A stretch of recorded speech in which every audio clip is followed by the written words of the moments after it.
Hello buddy, Andy here again. One of those sort of topics that I've been meaning to talk about for quite some time is that thing that happens to a lot of us now. I think the more we get involved with all this sort of social media side of things, and the more that we branch out into it, as I said numerous times, most of us started here on YouTube and we've gone out onto other sites. We might have been on MySpace or something like that beforehand, but now social media has changed. We're all going in slightly different directions, and those edges that we had before between our sort of real life and our internet life are becoming blurred. They're sort of, the two worlds are starting to converge in certain places, especially for me, and I suspect for a lot of other people. Facebook is the one thing that has changed.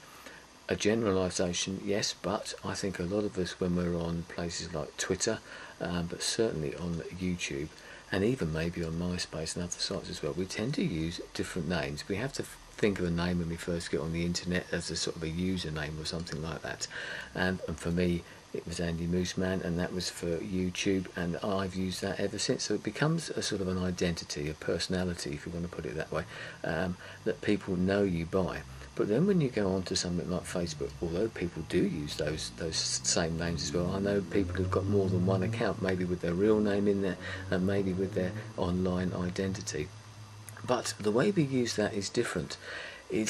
We have two sort of sets of converging people. I first went on to Facebook intending it really to be a place where I just interacted in a slightly different way with my internet friends, if you want, those people that I knew on the internet who watched my videos or were on Twitter or something like that. But when I used my real name, it took a while for some people to find me, obviously, because I'm one of those people. I don't tend to ask people. I don't like to presume that they want me to be a friend of them or them to be a friend of me. Sounds a bit strange maybe, but not trying to impress myself upon them and then putting them in maybe a slightly awkward position where I ask them to become a friend and they think, I'm not sure, they could put you in a strange position. So I sort of get out of that by letting people find me. Which I suppose can limit your experience, but that doesn't matter. It's, things, they all sort themselves out in the end. But obviously other people have found me who know my real name. People from, well, not from work so much, but old friends or people that I know, but who don't know about my online life, my andymooseman persona and identity, I suppose. And that's where things mix up, and then you have to come to that point. And I've been reading a little article by someone the other day, actually on Facebook, asking this question: is, there's those points where you get somebody who you might see and you don't particularly want to converse with, as I said. So the people invite you and you don't necessarily want to get involved with them, but then there's that etiquette of letting them down, or why don't you want to? Is it because, yes, if it's someone that you never got on with and you don't agree with what they do or something like that, you just don't want to have anything else to do with them? That's fair enough. After all, what we come here for, what we come onto the internet for, whether it be for friendship, for just interaction, networking or whatever, it's supposed to be fun, it's supposed to be enjoyable, unless you're using it as a tool for work or something like that. That's a different avenue, and maybe you have to make sort of slightly different compromises, and you have to take things slightly differently and maybe go outside of what you would normally do. But for me, it's a fun thing, and that's how I always want it to stay. So I am careful. There would be certain people who I think, I'm not sure I want them to see what I'm doing on here, because you link your Twitter feeds, you link all your other feeds and YouTube videos and that sort of stuff, photos that you want to put up there, etc. There are certain things that maybe you wouldn't want certain people to see. Yes, I know there's that issue. If you put something onto the internet, well, basically that's it, it's out there, it becomes public property. If someone finds it and uses it, I suppose we all have to accept that. There are ways around that. Of course, we can stop tags on photos on Facebook, or we can not let someone embed or syndicate our videos or keep them private, all of those type of things. On Twitter we can keep our profiles or our tweets private, etc., except for amongst friends. But a lot of us don't want to do that. Maybe we've got a secret harbouring to want to be seen by certain people, and maybe, yes, there are certain people who I'd quite like to see me on here, if you see what I mean. People that I used to know, I have no way of contacting them, but you never know, they might see a video of yours and they think, oh, right. And then it comes to that sort of local aspect as well, where people I've met people locally, whether it be through Twitter, etc., people that I've never met before and have met them as well. So that sort of convergent, that sort of blurriness of the edges comes in there. But then people, as I said, that I do know that I've met who started watching my videos. I said, oh, I saw one of your videos. Someone at work's done that to me as well, and started watching them, and you think, oh, right, now do I have to be a bit more careful because of what I say? Do I have to worry about it? But ultimately, you have to express yourself. If there's certain things you don't want to talk about, you don't talk about them. I don't talk about work and that type of thing. I might talk about elements of it. I'd love to, and maybe one of these days I will have the opportunity to do that. But there's always that sort of thing about, well, do you really want people to see it? Will they approve of what you're doing? If you've got any concerns about that, don't say anything.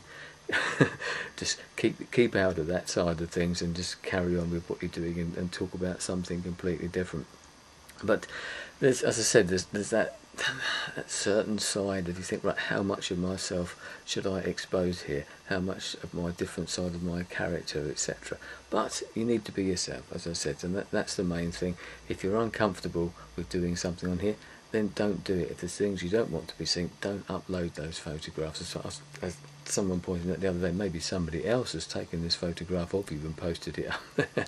But that's one of life's problems. But that's where we are now in this day of the internet and social media and networking, and that someone could put a photograph of you up there, and we've heard of examples of this happening, where people have done this and it's gone viral or something. And there was a great example the other day I saw of someone on Facebook who'd written a comment to someone, meant to make it private and hadn't made it private, and that would have been very, very embarrassing for that particular person. So you have to be careful. There's a certain degree there of what you say, but there again, if you're going to do that, make personal comments or intimate comments between people. Maybe you should do that in another form. Maybe that should be done in a personal email or in a phone type of thing, the phone conversation.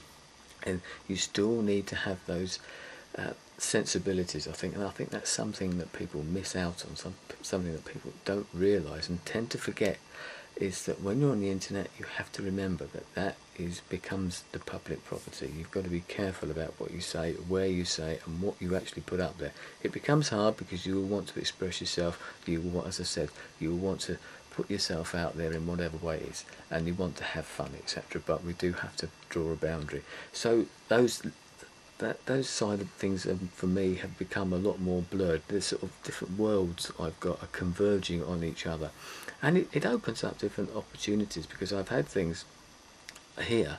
I just did a recent video about saying yes to things for another channel, and that's what happened with me. I've had people approach me because they've seen my videos. They've seen me through Facebook, or that other people say, oh, well, Andy does these videos about so-and-so, or does photograph videos.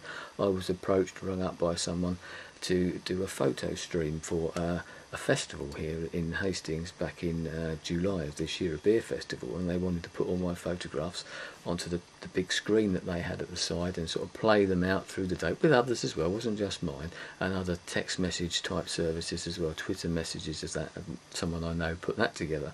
And I was contacted because someone said, I know, I've seen your work, or something like that. So, and I said yes, and got it together, put a little photo stream together and put that in there, and these things lead on. So having your photos, having your videos up there does get people seeing what you want to do. So if you want to use it as an avenue to go somewhere else, you can do, and maybe even if that happens inadvertently.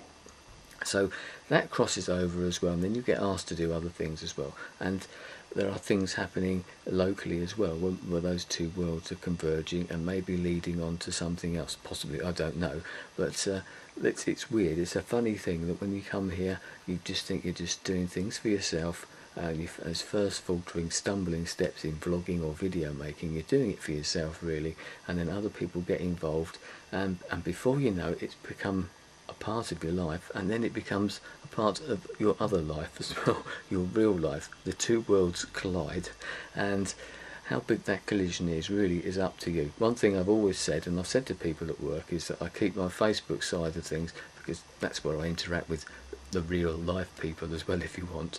I don't have work people on there, and I'm not going to, because I keep that separate. That's me, other people don't do that, but I don't really want certain people seeing other sides of me, not necessarily this type of thing, but some other things. I don't want to have to hide things. I don't want to have to hold back things here, except for, as I said, talking about maybe work, and we've all got topics or something that we wouldn't talk about. Funnily enough, I've done a video, a private video for someone very recently about a topic, which I knew if I put the video out there would upset some people, or people would take it the wrong way. So I did it purely as a personal thing between myself and this other person. They viewed that video and I think they thought, yeah, so that's the way you can do it. If you've got that sort of worry about it, you want to have a conversation with someone, and I'm talking about someone on the other side of the Atlantic, which is great, isn't it? You can do that. You can do it privately. You can send people videos if you want to do something that's maybe a bit more controversial, or a bit more one of those topics that other people might not get quite as well, because that's the problem with putting things out there into the wider world. Some people might not see it the same way that you do, especially with text, but even with video, people might take things out of context, and I understand. We've all done it, haven't we? We've all been there at some time or other. So if you've got to worry, don't put it out there. Maybe do it privately. Invite certain people to have a look at that video or that piece of work or something before you actually put it out there for public use. So there you go. I wondered if anyone else has noticed this conversion, this blurring of the edges that's happening now. Maybe you're new to this. I mean, it's a standard thing for me, having been on the internet and especially on YouTube for just over 3 years now. It's now in the last few months that I've noticed that blurring of the edges, that the way. And as I said, I think for me Facebook is the one, but it even goes through to Twitter. When people find out, who know my real name, find out my internet name and my internet persona, they sometimes watch my videos even if they don't comment on them, or they add me on, follow me on Twitter or something like that. So I'd love to know what your thoughts are, how you feel, and how you go about keeping those worlds separate, or maybe keeping what you do within the bounds that you want them as well. You know, where you want to be, what you want to divulge, and how you go about that. That's how I do it, to an extent anyway. So I'm going to leave it there. So thanks for your time. I shall speak to you again soon. Goodbye.